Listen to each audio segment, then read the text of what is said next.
Nunca pensé que terminaría así, pero supongo que en algún punto lo provoqué, o lo merecí, o simplemente estuve en el lugar equivocado de la red, en la hora equivocada, con el código equivocado.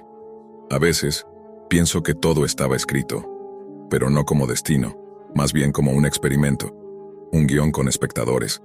Y yo, el protagonista obligado a actuar. Soy Blas, técnico en sistemas, ex estudiante de telecomunicaciones y, como muchos, explorador nocturno de la Deep Web. Mi error no fue entrar por curiosidad, fue no saber salir a tiempo. Todo comenzó una madrugada. No podía dormir, el insomnio me tenía apretado el pecho como un cinturón de clavos. Había pasado horas navegando por foros obsoletos, servidores olvidados, páginas alojadas en dominios.onion sin nombre. Hasta que encontré algo distinto. Era un repositorio viejo, archivado en un hilo muerto de 2014, con apenas un comentario: no responder si contesta primero. El enlace llevaba a un archivo comprimido de nombre absurdo: Puente Cósmico Q0.3 Beta.tar. Lo descargué sin pensar.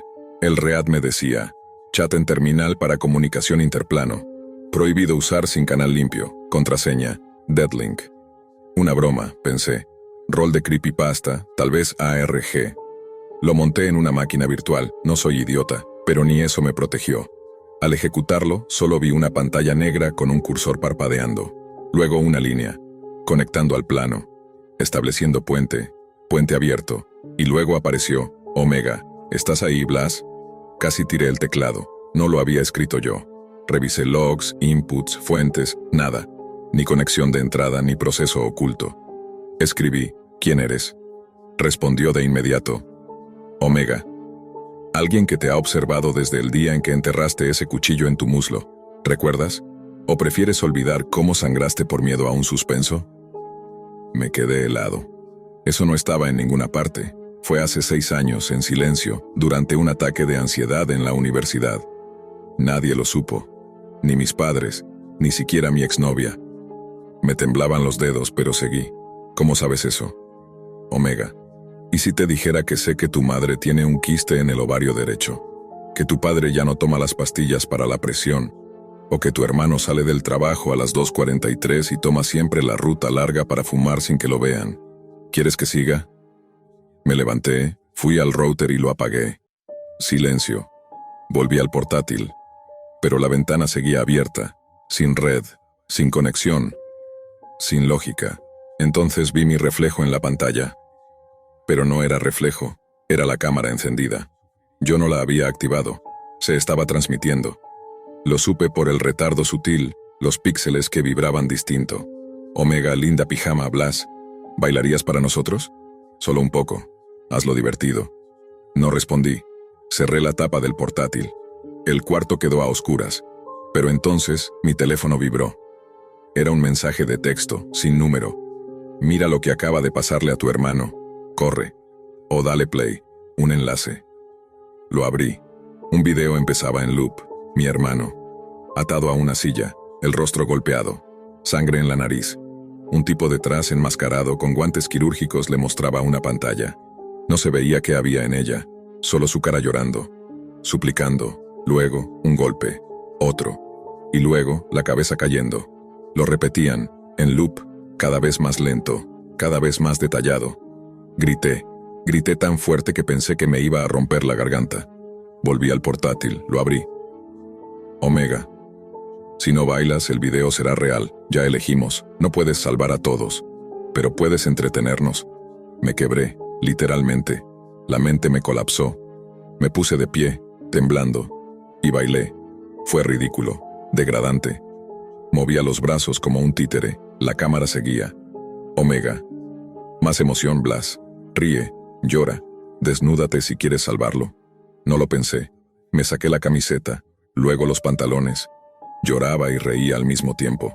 Una carcajada enferma, falsa, rabiosa. Me meaba del miedo, de la humillación. La voz del chat seguía como latidos. Omega, eres buen material. Nunca dejes de actuar. En algún momento mi cuerpo colapsó, caí al suelo. Pero la transmisión seguía. Sentí como todo lo que era yo se convertía en alimento para alguien más. Horas pasaron, o minutos, o vidas. Entonces, la pantalla cambió. Omega. Ahora mira esto, un nuevo video. Yo, muerto, en una silla. El rostro reventado, el pecho abierto. Lo veía con ojos de otro, como si yo fuera el hermano. Como si el muerto fuera yo. La pantalla parpadeaba. Entonces entendí, ese mismo juego se estaba replicando. La pantalla parpadeaba como si estuviera viva, respirando. Cada destello dolía como una descarga, como si el sistema supiera que mi umbral de resistencia ya estaba desgastado, como si quisiera romper no solo mi voluntad, sino también mi percepción de la realidad. Estaba viendo mi propio cadáver, pero no desde mis ojos. Era como si mi hermano lo estuviera observando, y entonces me di cuenta. Él también estaba conectado. Él también estaba siendo manipulado. No era solo un juego conmigo. Era un espectáculo bidireccional. 2 escenarios sincronizados, 2 víctimas en cámaras separadas, alimentando una audiencia invisible que se deleitaba con nuestra descomposición emocional. El mensaje siguiente lo confirmó. Omega. El dolor compartido tiene mejor rating. ¿Quieres ver su reacción cuando creyó que tú habías muerto? ¿O prefieres repetir la tuya, una y otra vez? La pantalla se dividió en 2. A la izquierda, yo viendo morir a mi hermano. A la derecha, él, frente a una pantalla, viendo cómo me ejecutaban a sangre fría. Ambos habíamos gritado. Ambos habíamos caído de rodillas. Ambos habíamos sido expuestos. Era un espejo digital del tormento. Un túnel infinito de sufrimiento proyectado, grabado, tal vez transmitido en alguna parte de la Deep Web donde almas podridas pagaban en criptomonedas por acceso a la miseria humana real. Intenté cerrar el programa, forcé apagados, maté procesos, incluso quité la batería del portátil. Todo en vano. La pantalla seguía viva, alimentada por algo más profundo que electricidad, como si estuviera conectada a mi miedo. Pensé en destruirlo físicamente, pero entonces el celular vibró de nuevo. Otro mensaje. Tócala. Seguido de una foto. Era mi madre, dormida en su sillón, con la televisión encendida y una figura borrosa al fondo. Algo, o alguien, parado detrás de la cortina. Corrí hacia la pared, saqué el router, desconecté cada cable, tumbé el módem, incluso rompí la carcasa del portátil con una silla. El monitor se apagó, pero mi respiración no volvió. La casa estaba en silencio, pero yo ya no confiaba en el silencio. Me encerré en el baño, temblando. Me miré al espejo, y por un segundo juraría que mi reflejo no estaba sincronizado. Fue solo un milisegundo, pero fue suficiente para que me orinara encima. Llamé a mi hermano, llamé a mi madre, llamé a quien fuera. Nadie contestaba. No podía más. Me acurruqué en la tina. No dormí. No lloré. Solo me quedé ahí, tiritando, repitiendo la palabra Deadlink en voz baja como si fuera un mantra maldito que podía abrir portales. A las 6:12 de la mañana, el celular sonó. Una llamada de video. Era mi hermano. Dudé. Mi dedo temblaba sobre el botón de aceptar. Pero lo hice. Su cara apareció, viva, con ojeras profundas, barba crecida y los ojos rojos. Blas, me dijo con la voz quebrada. ¿Estás vivo? Me congelé. Sí, susurré. ¿Y tú? También, creo. Silencio. Largo, espeso. Ambos sabíamos que algo había pasado, algo que ninguno de los dos podía explicar. Yo te vi muerto, Blas. Te vi sangrar, te vi... No pudo seguir. Yo también. La cámara empezó a temblar, como si alguien más la estuviera moviendo. Él la volvió a enfocar. ¿Dónde estás? Pregunté. En casa. Pero... hay algo que no entiendo. El video se grabó en esta habitación, mismo ángulo, mismo escritorio, solo que... yo no estuve aquí anoche. Me quedé en casa de una amiga. No pude haberlo grabado. Sentí un nudo en el estómago. ¿Y si nunca fue grabado? ¿Y si... lo proyectaron desde otro lado? ¿Desde dónde? ¿Cómo? No supe qué responder, pero sabía que no estábamos solos, que algo nos había usado. Esto no fue solo una broma pesada, ni un hackeo. Nos abrieron por dentro, ¿entiendes? Nos miraron por completo. Y nos mostraron lo que más tememos, añadió mi hermano bajando la mirada. Entonces algo se movió en su pantalla, una sombra, apenas perceptible. ¿Quién está ahí?, pregunté con la voz rota. Mi hermano se giró, pero no vio nada. Y justo en ese instante, entonces algo se movió en su pantalla, una sombra, apenas perceptible. ¿Quién está ahí?, le pregunté, casi sin aire. Mi hermano se giró lentamente. La cámara giró con él, temblorosa. Había una figura difusa al fondo, pegada a la pared como si se fundiera con ella, sin rostro, solo volumen.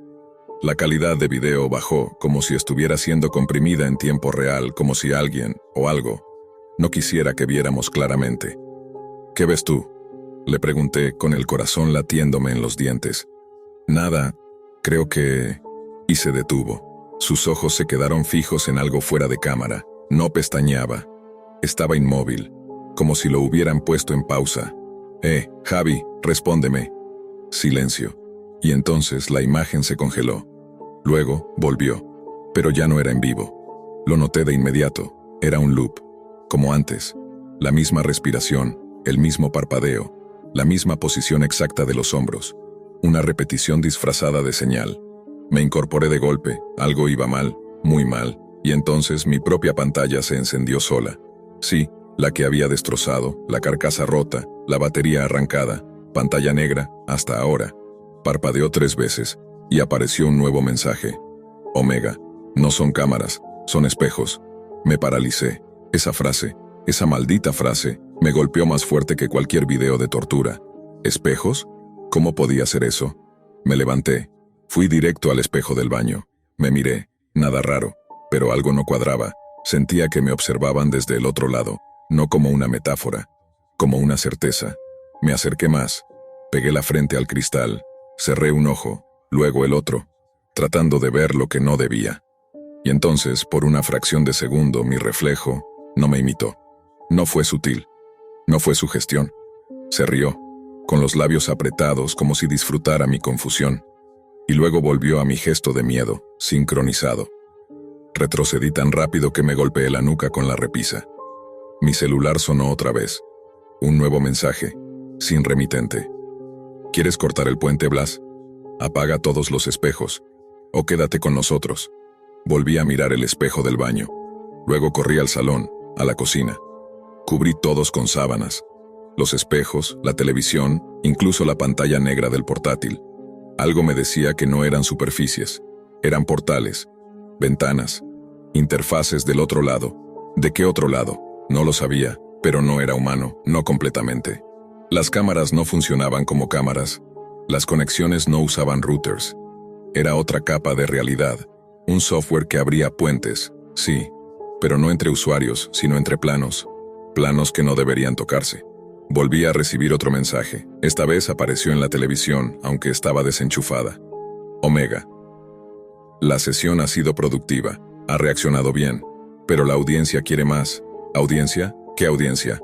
La imagen cambió, apareció un gráfico, un contador, como si fuera una transmisión en vivo, miles de espectadores conectados, comentarios en un lenguaje que no reconocía, códigos rotos, íconos imposibles, una red subterránea de visualización, un Twitch del infierno. Mi sufrimiento había sido contenido premium, entonces lo entendí todo, no era casual. El programa no buscaba comunicarse con entidades, ellas eran el programa.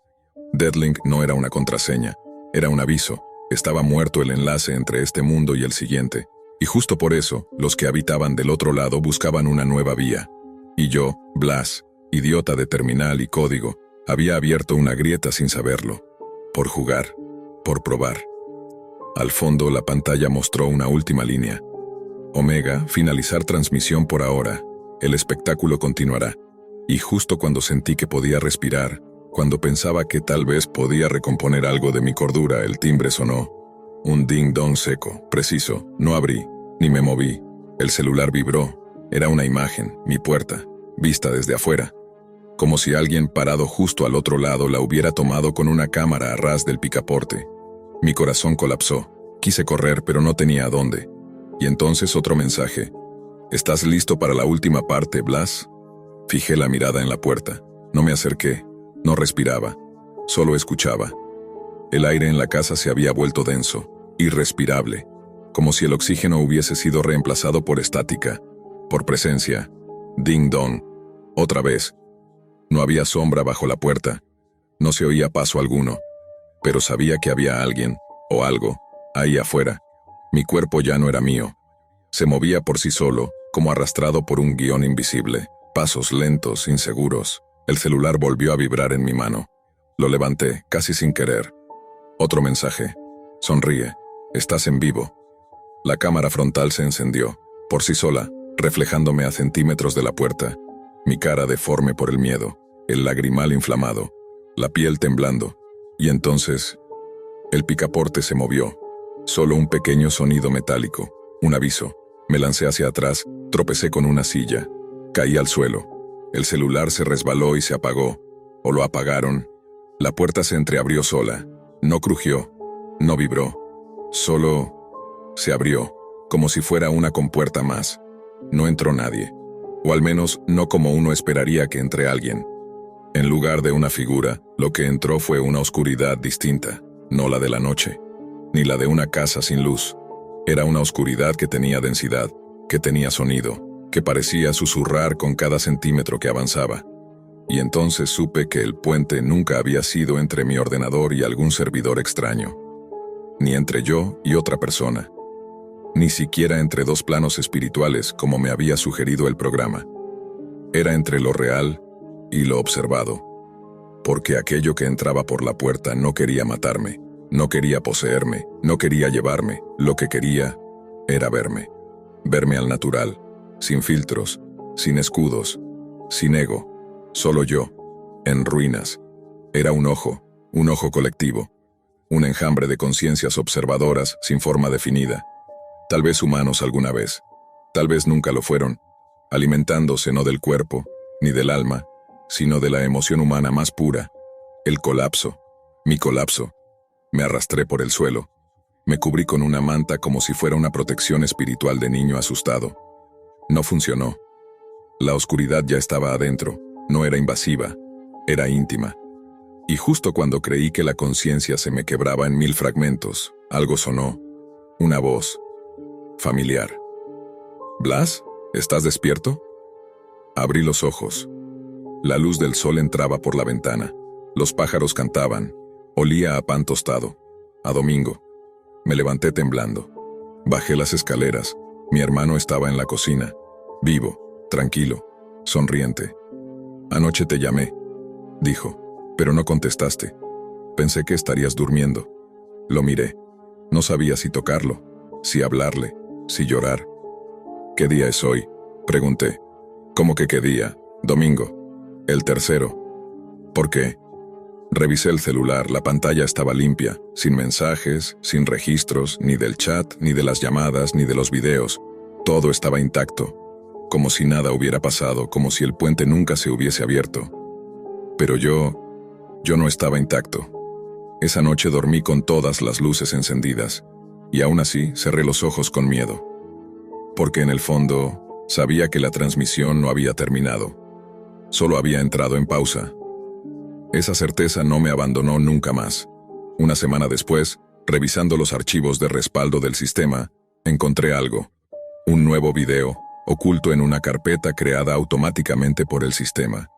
El archivo se llamaba omegafinal.mp4. Lo abrí. Era yo. Dormido. Grabado desde arriba. Como si la cámara estuviera pegada al techo. Como si alguien, algo, hubiera estado ahí, después de todo. Pero no era eso lo peor. En el fondo del video, en una esquina oscura del cuarto, se podía distinguir una figura, sentada, observando, aplaudiendo, solo una vez, con un ritmo seco, lento, bla bla, fin del video, fin de mí. Hay noches en que el silencio suena distinto. No sé si fue el viento, la falta de luz o la tensión acumulada en la columna vertebral del universo, pero esa noche algo se rompió. Lo sentí. Como una cuerda invisible que sostenía todo lo normal, lo cotidiano, lo seguro, y que de pronto se reventó con un sonido que nadie más escuchó. Vivíamos en una casa de campo, a las afueras de la ciudad. No era lujosa, pero tenía su encanto. Grandes ventanales, mucha madera, una chimenea que nunca encendíamos y un estudio al fondo, cerrado con llave, donde Mike, mi esposo, pasaba horas, días enteros, trabajando. Decía que era programación, que manejaba bases de datos, desarrollaba software a medida para clientes de seguridad. Yo nunca pregunté mucho. Freelance es freelance, y en esta economía, ¿quién soy yo para dudar del pan que llega a la mesa? Esa noche estaba terminando un encargo para una marca de ropa deportiva. Estaba frente al portátil cuando la pantalla parpadeó y de pronto se apagó todo. No solo el ordenador, toda la casa, la calle también, un apagón general. Al principio no me preocupé. Tomé el móvil pero no había señal. Intenté encender la linterna y entonces vi algo, o más bien, sentí. Afuera, a través de la cortina delgada de la ventana, una sombra. Luego otra, 5, quietas, alineadas, como estatuas, como predadores. No hacían ruido, ni siquiera se miraban entre sí, solo estaban ahí. Frente a la puerta, me paralicé. El cuerpo no reacciona igual cuando el miedo no es racional. No era un ladrón, no era un ruido extraño. Eran 5 figuras humanas, con capuchas negras, de pie, mirándonos. Sin moverse, sin decir nada. Corrí. Lo único que pude hacer fue correr hacia el estudio de Mike. Toqué la puerta. Grité su nombre, nada. Golpeé más fuerte, escuché movimiento, me abrió. Sudado, pálido, con una pistola en la mano. ¿Qué haces?, grité, con la voz entrecortada. «¡Nos van a matar!». Lo que respondió me borró el alma por un segundo. «¡Salgan o la mato!», le gritó a los de afuera, apuntándome a la cabeza. No entendí. No entendía nada. ¿A quién le hablaba? ¿Por qué me apuntaba a mí? ¿Qué estaba pasando? No le dio tiempo a repetirlo. La puerta principal fue forzada. Ni un grito, ni un disparo. Solo una embestida quirúrgica. Precisa. 4 de ellos entraron como si conocieran cada rincón de la casa. Uno se quedó en la entrada, vigilando. Mike soltó un disparo al aire. Fue inútil. En segundos, uno de ellos ya estaba detrás de él. Lo desarmó como si le quitara una corbata. Otro le colocó un alambre fino al cuello y tiró con fuerza. Mike cayó al suelo, sacudiéndose, pataleando. Yo grité. Me lancé hacia ellos. Uno me sujetó con fuerza pero sin hacerme daño. Me inmovilizó. No me golpeó. No me insultó. Solo me sostuvo hasta que Mike dejó de moverse. Luego lo soltaron. Lo acomodaron en el suelo. Le cerraron los ojos y salieron. En silencio. Sin robar nada. Sin decir una sola palabra. Como si tuvieran un guión y lo hubieran cumplido al pie de la letra. Ni un gesto, ni una prisa. Solo salieron y desaparecieron en la oscuridad. Estuve gritando durante varios minutos. Llamé a emergencias, a los vecinos, a cualquiera. No recuerdo cómo, pero llegaron. La policía, los paramédicos, los focos iluminando el cuerpo de Mike. Los vecinos curiosos agolpados en la reja. No entendían nada. Yo tampoco. Pensaron que fue un robo. Pensaron que él intentó defenderme y murió como un héroe. Incluso me abrazaron, me ofrecieron consuelo, pero algo en mí sabía que no era así. Nadie mata con un alambre si no hay mensaje. Nadie entra así si no conoce la rutina de la casa. Lo extraño fue lo que vino después. Los agentes no parecían interesados en encontrar a los atacantes. Lo que les importaba era otra cosa. Revisaron el estudio de Mike, se llevaron los ordenadores, discos duros, documentos, memorias USB, todo. Cuando pregunté, me dijeron que era parte de la investigación, pero no fue una investigación normal. Días después vinieron del gobierno, no uniformados, trajeados, palabras frías, técnicas, colaboración internacional, análisis forense digital, delitos transnacionales, operación encubierta. Cada vez que preguntaba por qué Mike tenía todo ese equipo, por qué lo mataron así, por qué no lo arrestaron, solo decían lo mismo: está clasificado. Fue un periodista el que me lo dijo semanas después. Me citó en una cafetería y me mostró una carpeta. Fotos, capturas de pantalla, códigos, bitácoras. Mike trabajaba para una red, me dijo. Una red que opera desde la Deep Web. Coordinaba envíos de órganos, riñones, córneas, incluso corazones. De países pobres a clientes ricos. Todo encriptado. Todo disfrazado como logística médica. Tenía contactos en hospitales, en morgues, en funerarias. Yo no podía creerlo. El hombre que me hacía café cada mañana, que me acariciaba la espalda cuando me dolía, que me hablaba de hijos y vacaciones. Ese hombre era un traficante, no era cualquiera, agregó el periodista. Era uno de los nodos, no hacía las extracciones. Coordinaba rutas, pagos, entrega. Le pagaban bien, muy bien. ¿Y los encapuchados? El periodista se me quedó mirando. Sonrió, pero era una sonrisa sin alegría. No eran ladrones, eran los otros, los que nadie ve. Les llaman justicieros de sombrero blanco. Nadie sabe si son policías, hackers, exmilitares. Solo aparecen cuando alguien cruza la línea. ¿Y qué hacen? Lo que tú viste. No supe qué hacer con esa información. Durante días me quedé en la casa vacía, sin saber si llorar por mi esposo o por la vida que me habían arrebatado sin aviso. Vendí la propiedad. Me mudé con mis padres. Aún tengo pesadillas. No por la muerte, sino por lo que no vi antes. Por los detalles que ignoré. Por el código que Mike usaba en su portátil. Por los nombres en clave. Por las llamadas nocturnas. Por el doble fondo de uno de sus cajones. No fue un asalto, fue un juicio. Y Mike, sin saberlo, ya estaba condenado. Me costó semanas dormir con la luz apagada. Cada sonido mínimo, una rama contra la ventana, el crujido de una tabla vieja, un zumbido eléctrico, me despertaba con la garganta cerrada, esperando volver a ver esas figuras en la puerta, esperando volver a escuchar el silencio perfecto de los justicieros. Lo llamaban así, justicieros. Pero en realidad eran algo más. No era justicia lo que impartían. Era limpieza. Una limpieza clínica, absoluta. No querían atención, no querían medallas. Solo eliminar a los que vivían por debajo del nivel más turbio del inframundo digital.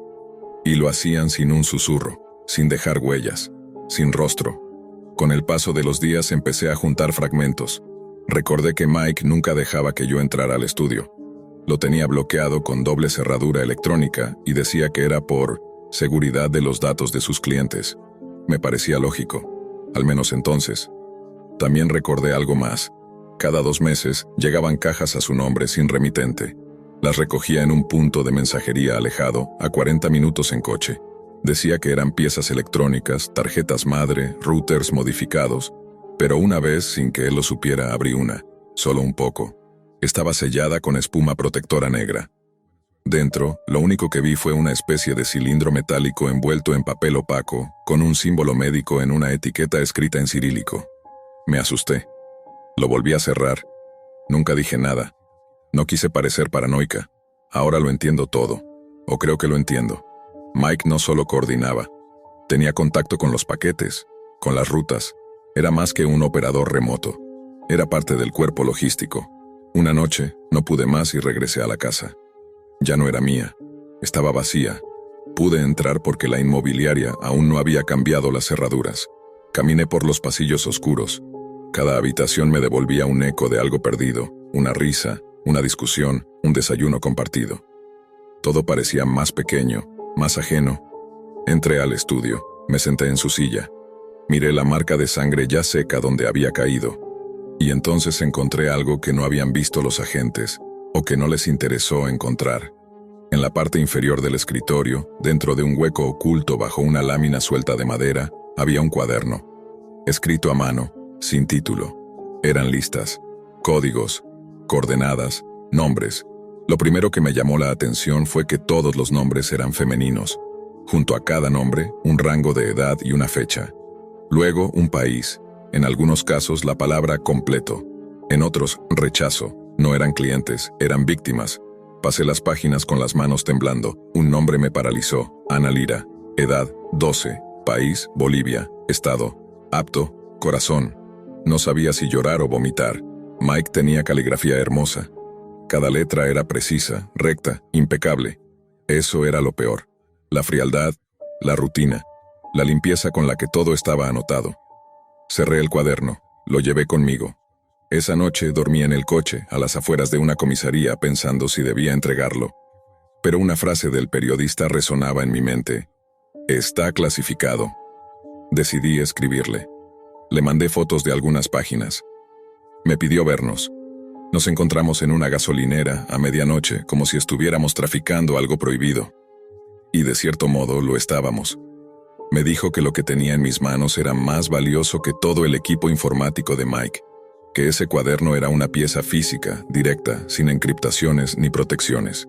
Y también me dijo algo que no había considerado. ¿Te diste cuenta de que tú no estás en esa libreta? ¿Qué? Tú. Tu nombre, tu sangre, tus órganos. No apareces. No supe qué responder. Lo miré fijamente. Él bajó la voz. Eso significa que, para Mike, tú eras intocable, no eras mercancía. No eras negocio, eras otra cosa. No sé si eso me consoló o me hizo más daño. Me obsesioné. Pasé noches sin dormir rastreando nombres, buscando en redes, en foros, en bases de datos de personas desaparecidas.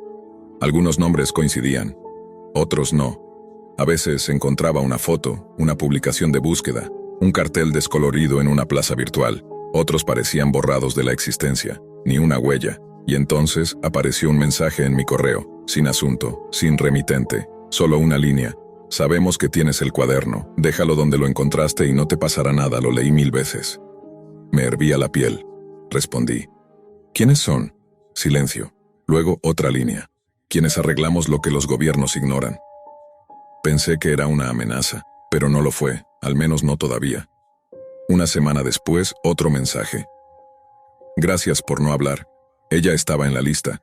No volverá a estarlo adjunto, una foto borrosa de una niña abrazando a su madre.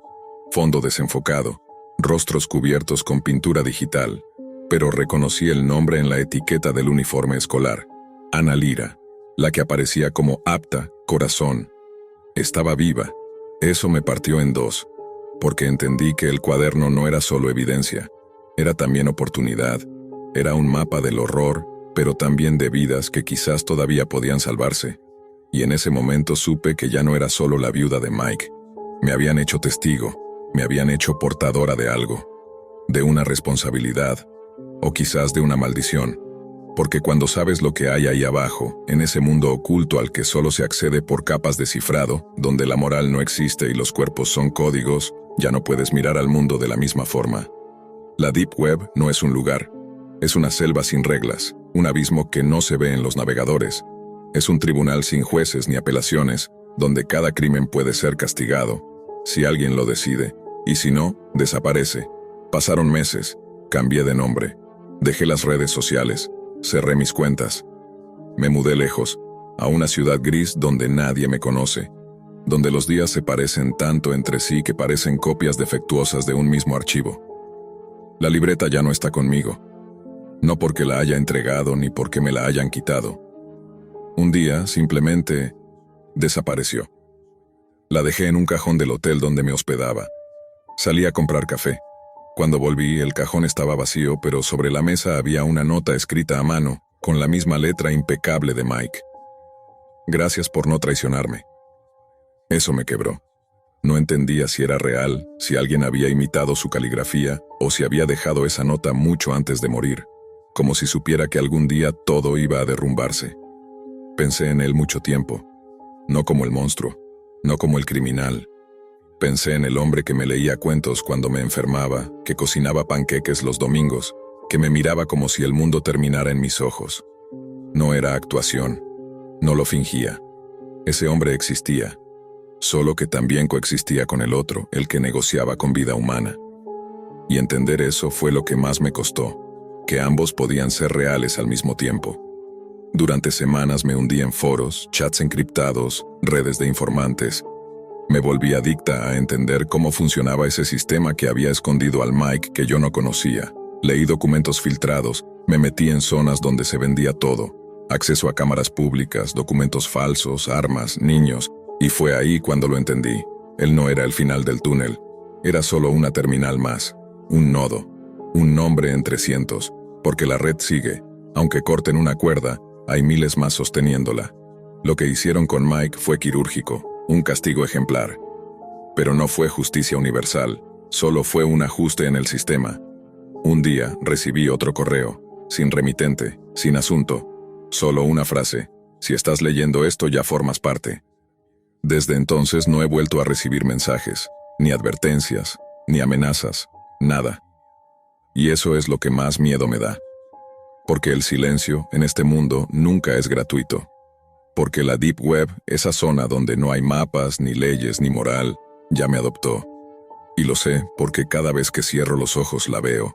La casa, el apagón, los encapuchados entrando como sombras, Mike con el alambre en el cuello, y yo, de pie, congelada, como una pieza más del mecanismo. Y entonces me doy cuenta.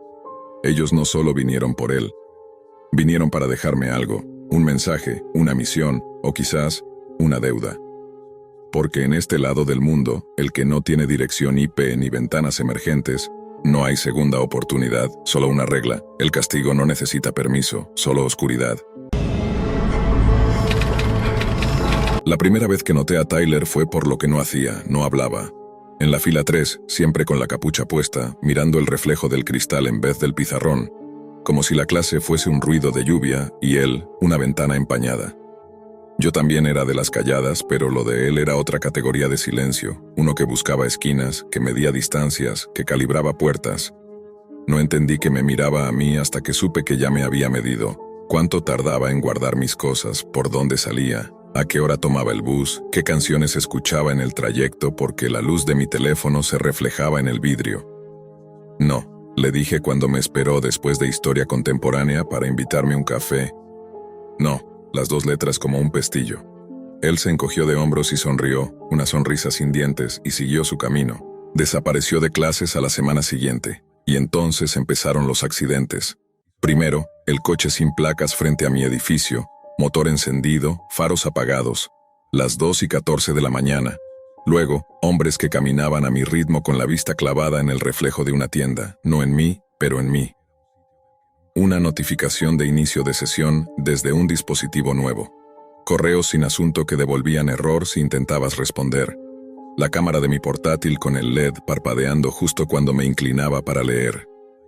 Yo, que soy la que baja la basura a la noche porque a esa hora no hay gente en el pasillo, empecé a hacerlo a las 10 de la mañana de un domingo.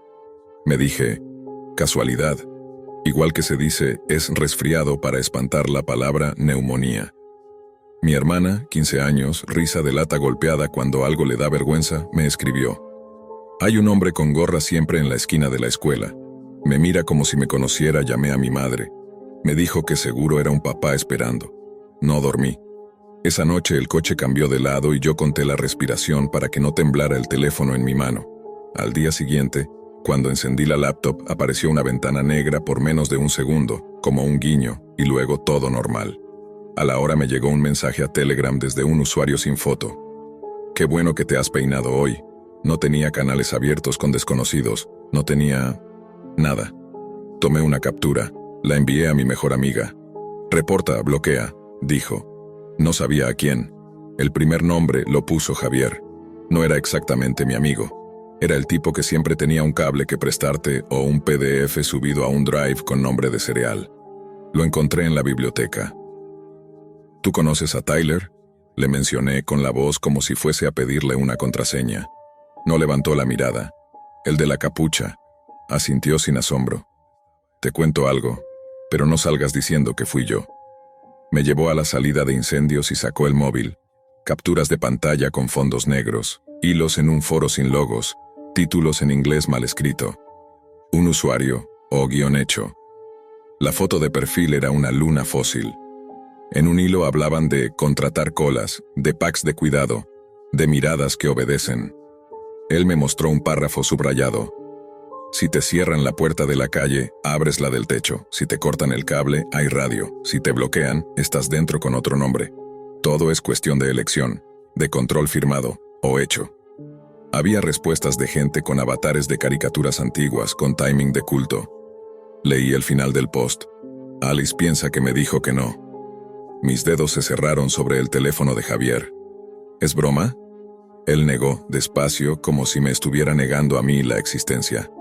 Se jacta de cosas, de que sabe prender cámaras de otros, de que puede alquilar miradas cerca de tu casa por 2 horas. No sé si es real, muchas veces alardean por puntos, pero... Y ahí sí me miró. No sé. Volví a casa por calles que nunca usaba. Subí sin ascensor. Revisé el buzón.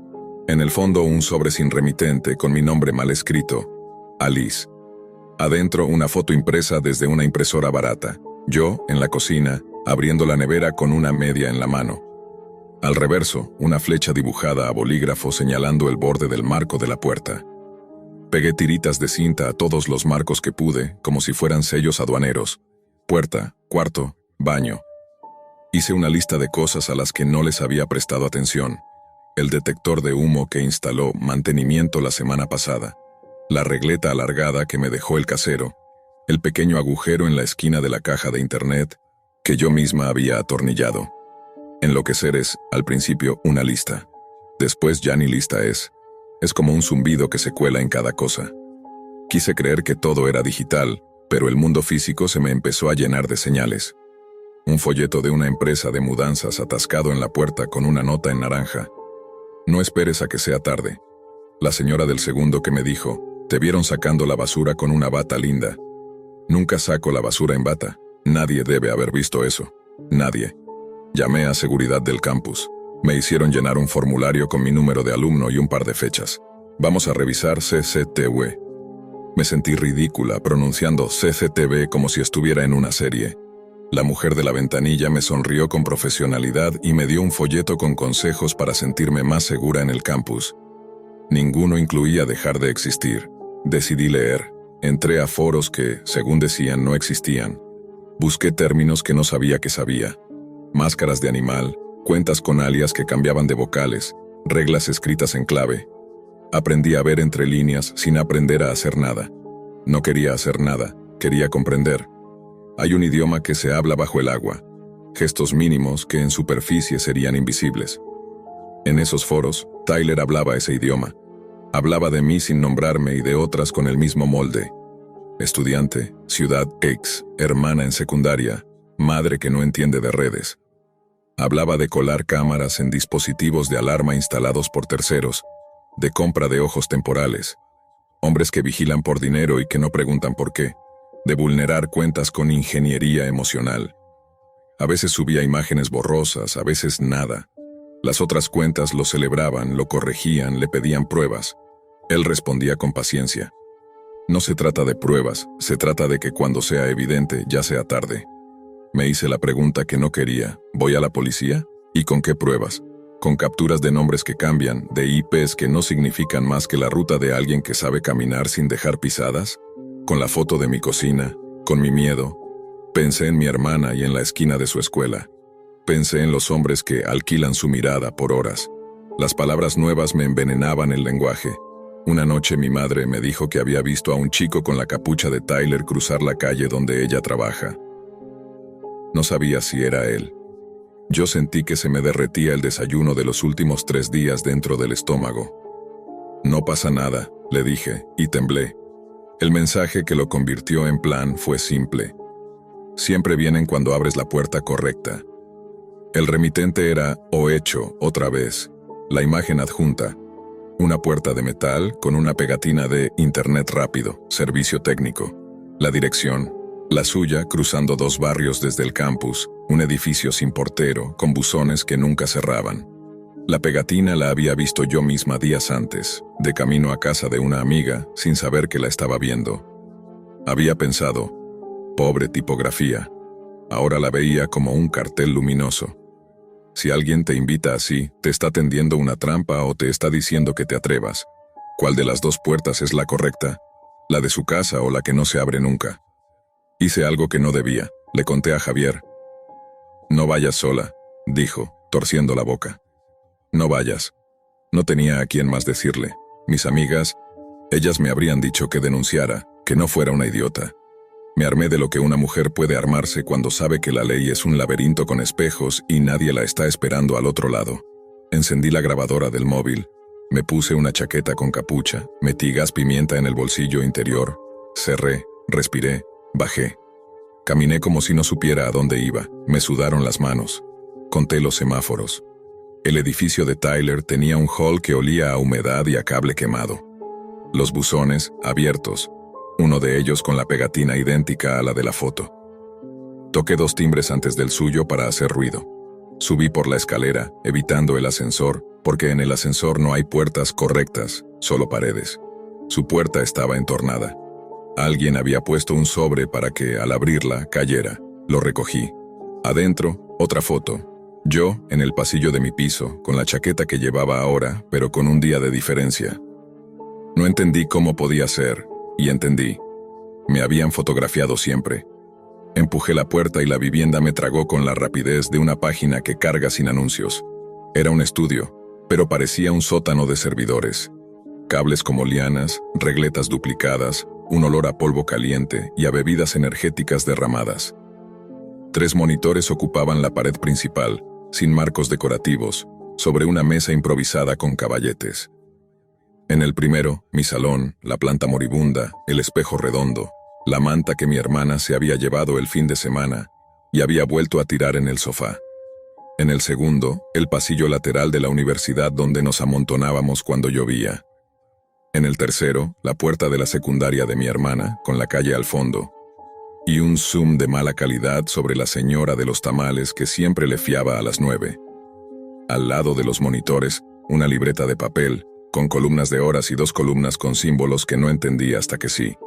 Check, cross. Me acerqué como se acercan a un animal dormido, sabiendo que no está dormido. Me gusta que hayas venido por la puerta correcta, dijo una voz detrás. Lo detesto, mi cuerpo ya lo sabía antes que mi oído. Tyler. Desaliñado, la barba como una sombra a medio terminar, los ojos febriles con ese brillo de fiebre que tienen los que no duermen y creen que vigilan mejor. Se apoyó en el marco de la puerta del baño, como si la escena fuese un ritual que había ensayado 1000 veces. Siempre vienen, repitió con naturalidad, sin sorprenderse de mí ni de la grabadora que mi mano aún apretaba. Es la ley del control, el orden. Pones piezas, esperas y la elección ocurre sola. Te gustan mucho las palabras, Alice. Elección, control, puertas. No respondí. Me acerqué a la mesa fingiendo que los monitores eran televisores viejos.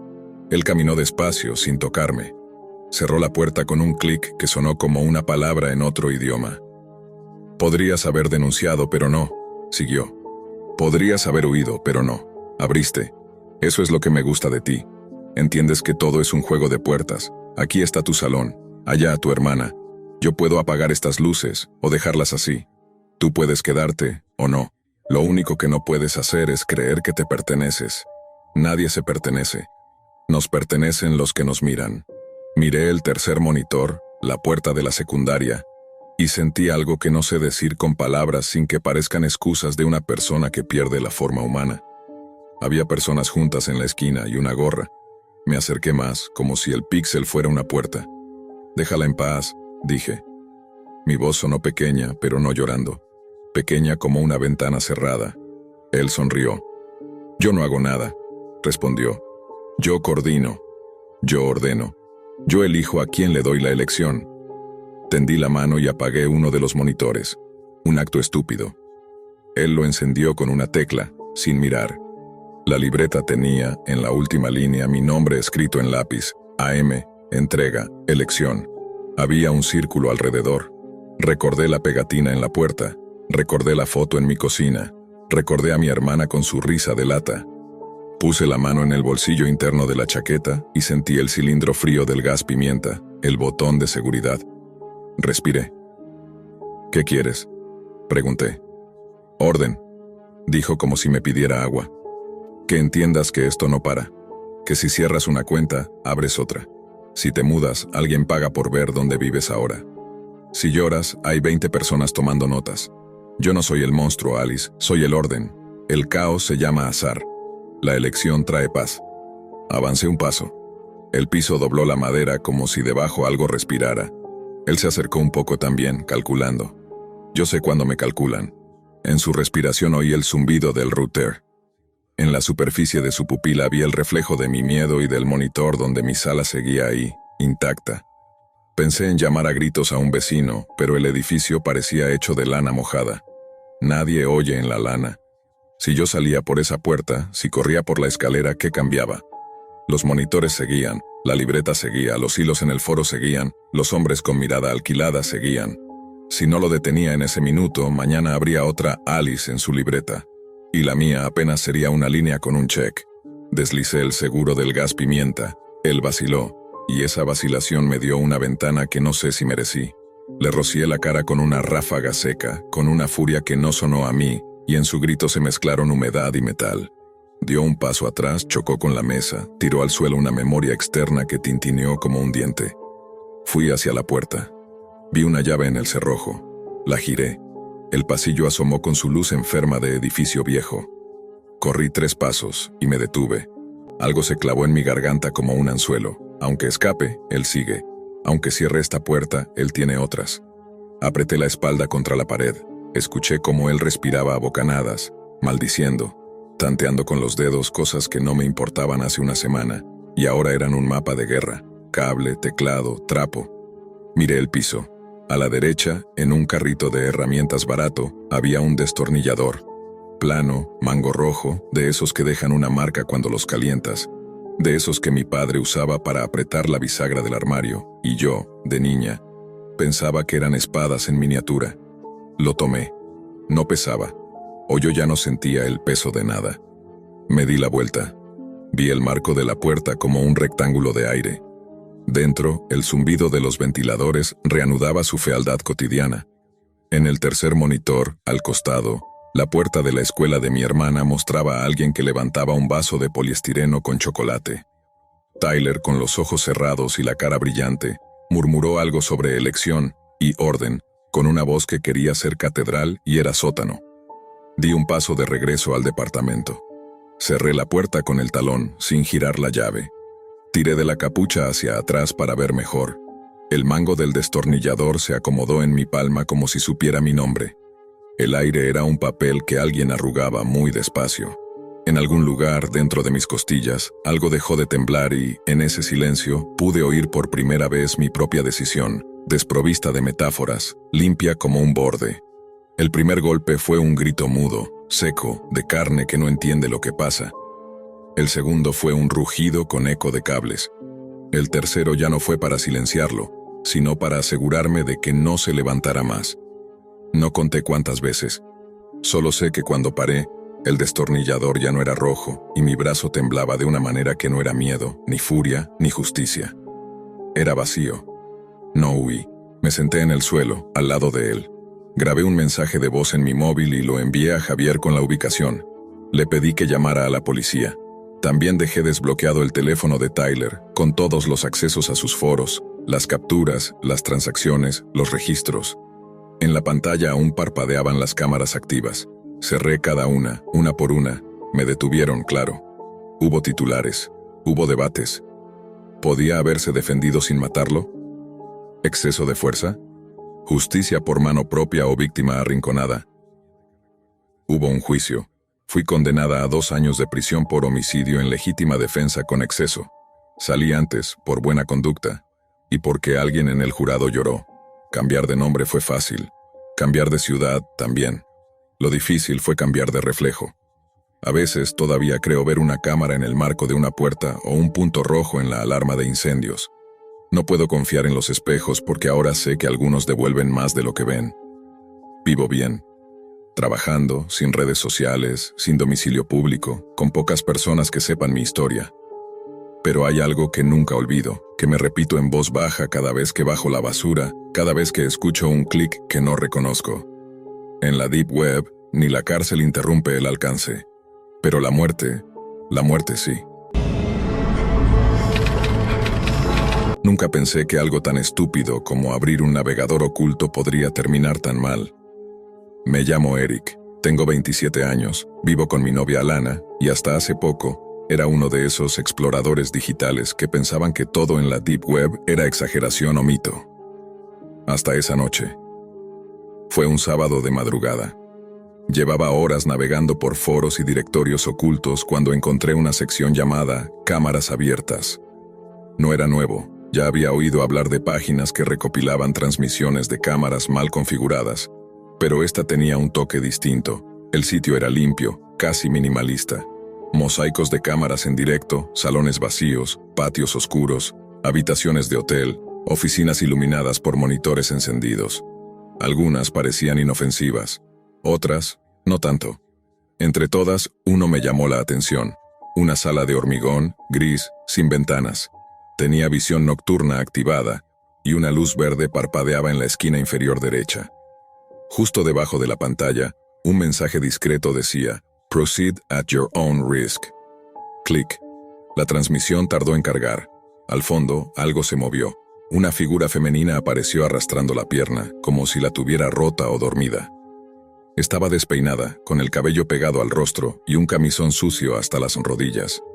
Pero lo más impactante eran sus labios, cosidos con hilo blanco, como si alguien los hubiera sellado artesanalmente, punto por punto. Me congelé. La chica levantó un cartel con las manos temblorosas. No decía mucho, pero bastó. Si alguien está mirando, por favor, ayúdenme. Había un contador de espectadores en la esquina superior, 11.323. 11.000 personas viendo eso. En silencio, sin hacer nada. Mi primera reacción fue cerrar la pestaña, no por valentía ni empatía. Fue miedo. El miedo frío, seco, que te dice que ya viste demasiado. Cerré el portátil, lo desenchufé, me fui a lavar la cara. Respiré. Pensé, es falso, es un show, una actriz. Pero las manos temblaban, y algo me decía que no era parte de ninguna actuación. Decidí salir a caminar. Alana dormía, no quería despertarla con mis neurosis. El barrio estaba tranquilo, demasiado tranquilo. Fue entonces cuando la vi. Una furgoneta negra, sin placas delanteras, me seguía a paso lento. Caminé más rápido. Me giré. Se detuvo. Me escondí tras un coche. Esperé. Cuando volví a mirar, ya no estaba. El móvil sonó. Era Alana. Contesté de inmediato, pero solo escuché sollozos. Intenté hablarle, gritar su nombre. Nada. Solo llanto. Y luego el silencio más cruel que he oído. ¿Alana? Una respiración. Después algo peor. Un gemido ahogado, como si alguien intentara hablar con la boca cerrada. Corrí. Volé por las calles. Llegué a casa. La puerta estaba cerrada. Todo parecía normal. Subí las escaleras a trompicones, la llamé por todas partes. No estaba. Entonces sonó el interfono. Bajé. El corazón me martillaba los oídos. Abrí la puerta del edificio. La furgoneta estaba allí. 2 hombres con pasamontañas se bajaron. Uno llevaba algo en brazos. Un bulto. Lo arrojaron al suelo con violencia, como si fuera un costal. Era Alana. Corrí hacia ella. Estaba atada de pies y manos, con la boca tapada por cinta plateada. Tenía la mirada vacía, como si le hubieran borrado el alma. Pero estaba viva. Los hombres subieron de nuevo al vehículo. Uno se giró, me miró y se llevó un dedo a los labios. Silencio. La furgoneta desapareció. Desaté a Alana con manos temblorosas. No hablaba. Solo lloraba. La llevé adentro. Le di agua. Intenté abrazarla, calmarla. Pero ella solo repetía una frase entre sollozos, apenas audible. No abras más esa mierda. Por favor. A los 10 minutos, mi teléfono sonó otra vez. Número desconocido. Contesté. Hola, Eric. Este será tu único aviso. No vuelvas a usar Tor. No hables con la policía. No juegues con lo que no entiendes. Quieres protegerla, ¿verdad? Entonces aprende. La próxima vez no será un susto. Clic. No volví a escuchar esa voz, pero tampoco volví a dormir bien. Esa noche, formateé el ordenador, desinstalé Tor, quemé la libreta donde anotaba los enlaces y cambié todos mis dispositivos. Cada cámara, cada micrófono, cada dispositivo fue sellado o eliminado.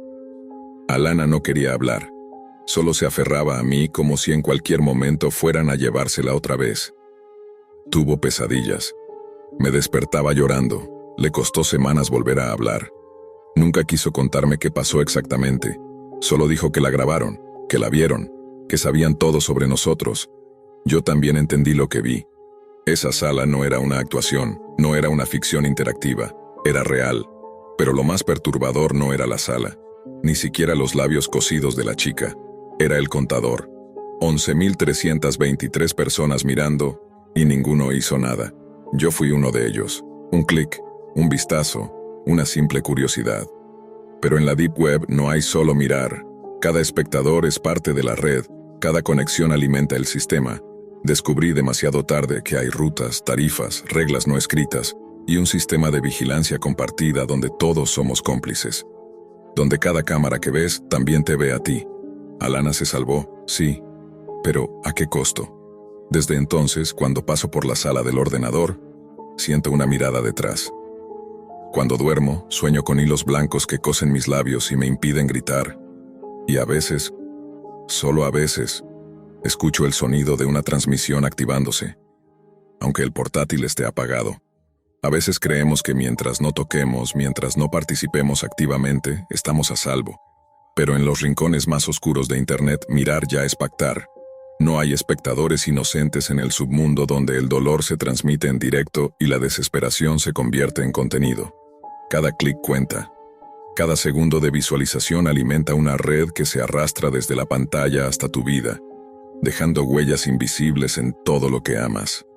Hoy sé que no todo lo que está oculto debe ser descubierto, que la curiosidad sin límites puede convertirse en una maldición, y que, a veces, la peor condena no es ser la víctima, sino ser el testigo que quiso mirar sin intervenir.